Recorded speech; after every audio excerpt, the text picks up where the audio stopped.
So that's man on purpose. God gave me that one Saturday morning, just about 5 months ago, and woke me up on this Saturday morning and told me that I'm going to take stuff that I learned from John Maxwell and we're going to put this into a ministry. But he didn't say necessarily ministry at the time. He just gave me all this information. He told me man on purpose. He told me to become the man you were intended to be with purpose, on purpose. And all this stuff that he gave to me, and I was confused, of course, what to do with it initially. And he tells me that I'm going to put on an event, and I was just lost at that point. I'm like, I've never done an event before. I just graduated from the John Maxwell team. So I said, okay, God, you've shown yourself so mightily in my life this far. We're going to go with this. So when I told my wife about it, she was like, oh, okay. Then, okay. So we had no idea how we were going to fund things. We had no idea how we were going to do anything. But it's just amazing. And we're going to get to, when we get into the 15 laws, just seeing God work and opening doors intentionally. For example, I want to tell a story real quick about how we're here at this awesome church. We're traveling down 124 one morning, we get rear-ended in our van. So me and my wife and the kids were with us, and we get rear-ended. And in that moment, of course, anger rose up. But I sat there. Something told me just sit there. My wife said, honey, calm down. Because I remember saying that we don't need this right now. Because I'm thinking the whole rear of the car is gone. So I get out, finally, I let a couple minutes go by. My wife was already out. It was a 19-year-old, 18-year-old girl. She was crying. Had rear-ended us. So out of that, come to find out, she calls her dad, and her dad is one of the co-pastors here at the church. We talked about John Maxwell stuff, and thinking that maybe I could come here and do some teaching on John Maxwell, some of my stuff that I'm certified on.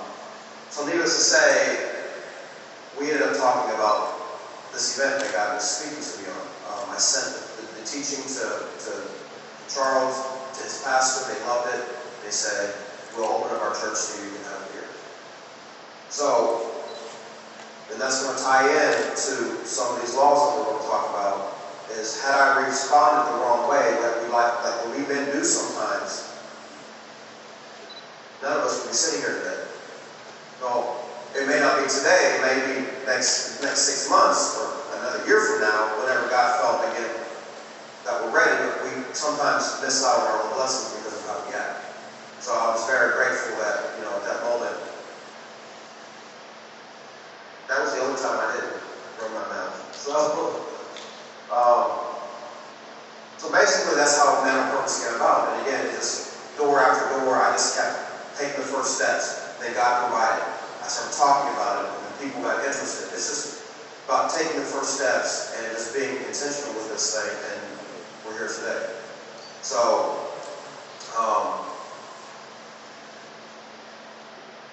and I just want to thank everybody for being here, because like I said, I was very grateful, first of all. I'm very, very humbled that God would use me and choose me to start something like this.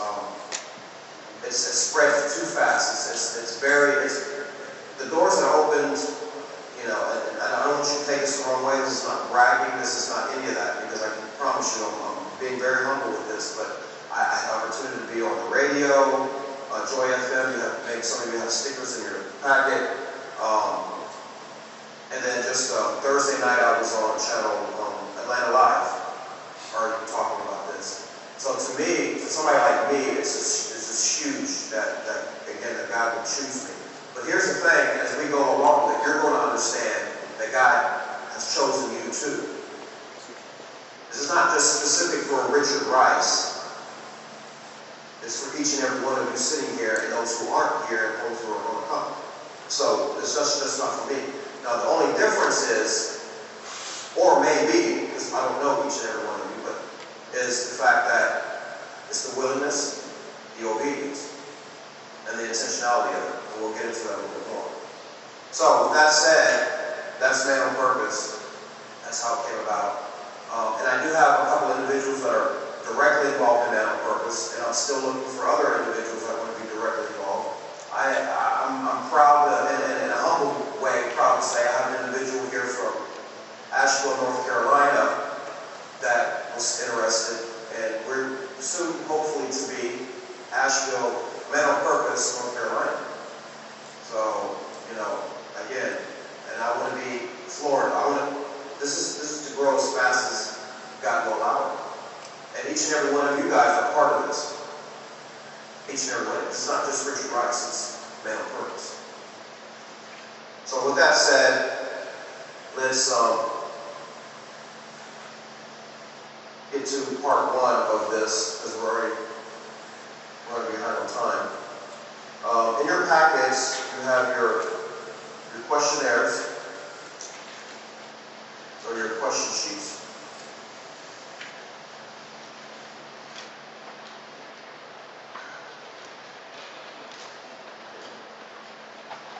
Basically what this consists of, this is an actual, real John Maxwell teaching that was given to my group in February.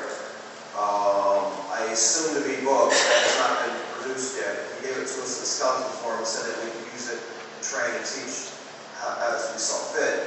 And on that Saturday morning, God told me that I could take this much and turn it into a wealth of knowledge for men directly, and turn it into hopefully a teaching that can help each and every one of us to be more intentional on our personal growth.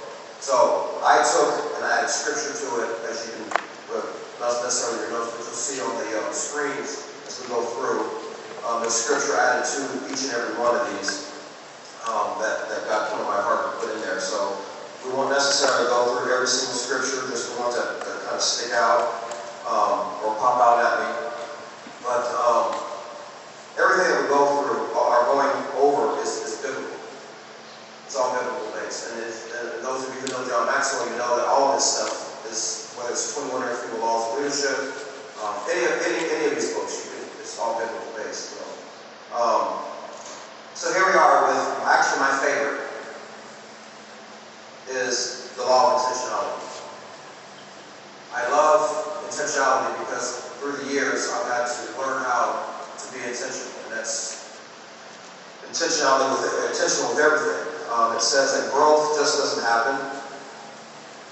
Personal growth is intentional. You have to grow on purpose. It doesn't happen by accident. And then the question is, what is your personal plan for growth? You can't move forward without motion. You can't do anything without doing something. You can't be anything without doing something. So doing something, that action of doing something, is being intentional. Now, you don't wake up in the morning and trip over your day.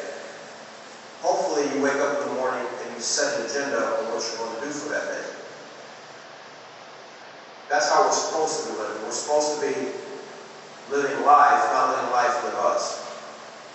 Now, there's some things that I'm going to use it as an example, and I don't mean to step on anybody's toes. I know there's sports fans in here. I know there's maybe Xbox fans in here. So don't take it. Well, take it for however you need to take it. But I'm not personally attacking. I'm using it as an example. So it's just generalities that I go with. For example, I know a lot of guys who are deeply into sports. They will secure their box tickets, their season's tickets, or whatever. They'll do that a year in advance. Very intentional. I know guys that go to the gym and that will stay in there for 4 hours. Used to. Very intentional. But why is it, when it comes to looking at ourselves in the mirror, or looking at ourselves, or who we are, we're not intentional with that? We're intentional with buying things. We're intentional with everything else, but we're not intentional with taking ourselves apart and saying, hey, what do I need to do to move forward? Now, when I say that, I'm talking in general. Some of us do that. I didn't do that before. I woke up in the morning and just did whatever. That's what we did. Wake up,